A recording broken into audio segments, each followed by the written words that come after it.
Hi all! Welcome to the Success Club. I'm now at chapter 24, Meeting Competition, Know Your Goods.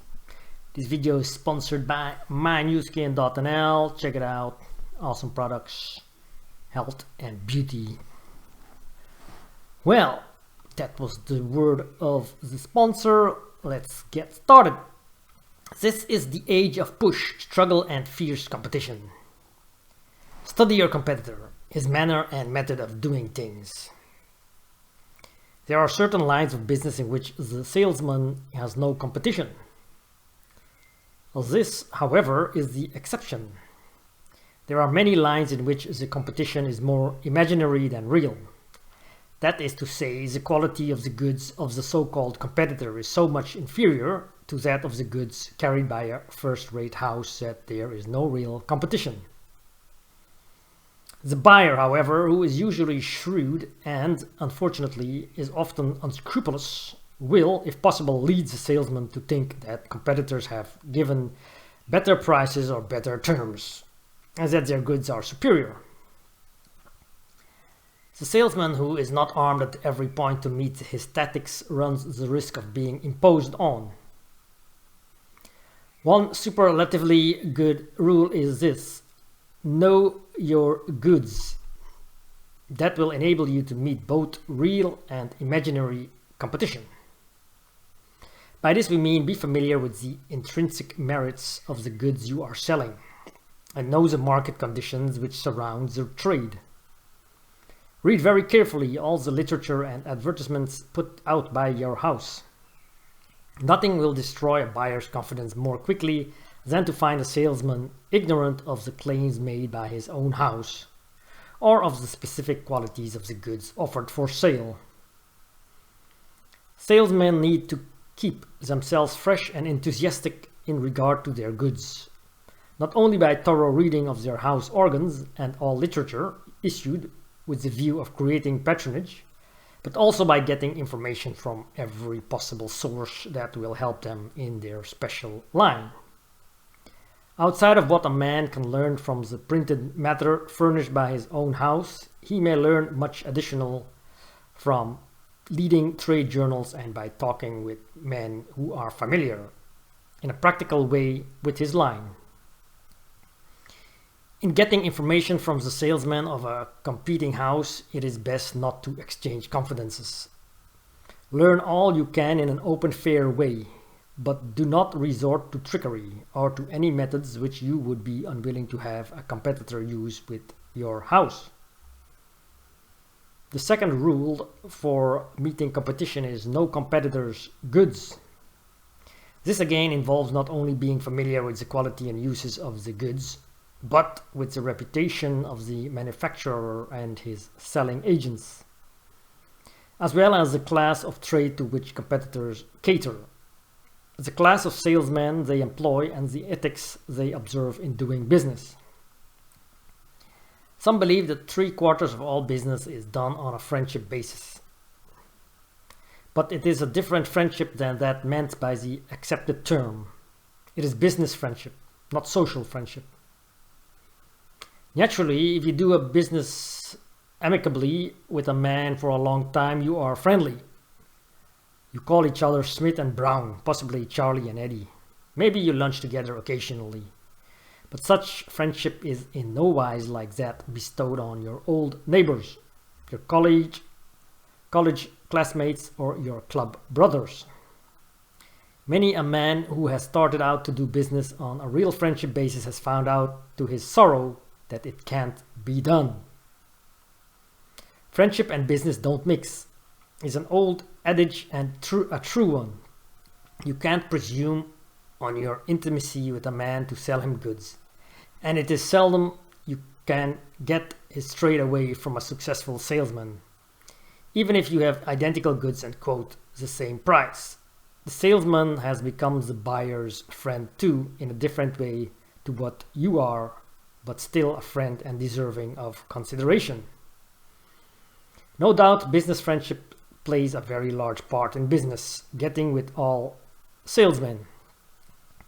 You know how hard it often is to break in on the trade of another man. simply because he has won the friendship of his customers. Keep this in mind and do everything to win the friendship and merit the continued confidence of your trade. In this connection, remember that knocking is bad. When giving the rule "don't knock" as a good one for every salesman, I mean simply that a salesman should not criticize unfairly or bitterly the goods of another. There is no harm in pointing out the real defects or inferiority of rival merchandise. But it is a great mistake to show ill will or to make unkind, uncalled for criticism. If it is necessary to protect a man from buying what is going to cause him a loss, we should not hesitate in criticizing and pointing out defects. But our criticisms should be made in a tactful way, so as not to leave the impression that we are soreheads. In the next place, avoid the great mistake of young salesmen and of many experienced men who talk their competitors' goods far too much. I know a salesman of very pleasing personality who frequently hurts his sales in this way. He has a way of scattering his customers' attention by introducing the possibilities of rival products in his own line. At the present time, he is selling automobiles and is constantly comparing his car with others, diverting the customer's attention by enlarging on the advantages and disadvantages, the good and bad points of rival cars, confusing a man by bringing into his mind so many things at the same time. He seems to take delight in exhibiting his thorough knowledge of the points of those other cars, and, in doing so, he often raises a question in the customer's mind as to the desirability of some other than the one the salesman is selling, and will in many instances postpone purchasing until he investigates the rival cars. The best salesmen say very little about a competitor's goods. They simply explain and emphasize the advantages and good points of their own. Don't ignore questions about competitors and don't fail to banish from the customer's mind all doubts and prejudice. But it is a serious mistake to spend a lot of time talking about competitors' goods when you ought to be sticking to the merits of your own. Answer quickly all questions and then switch back to the excellence of what you are selling.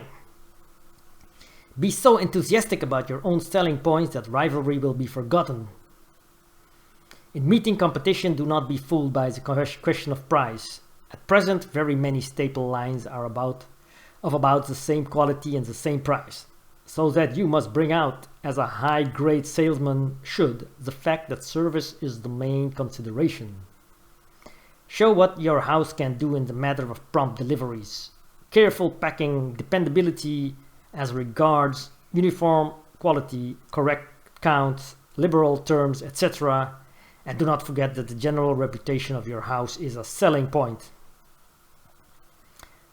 The faculties which you have for keeping abreast of the times, like the employing of experts to do experimental work, thereby improving your product all the time, is a point of service well worth consideration.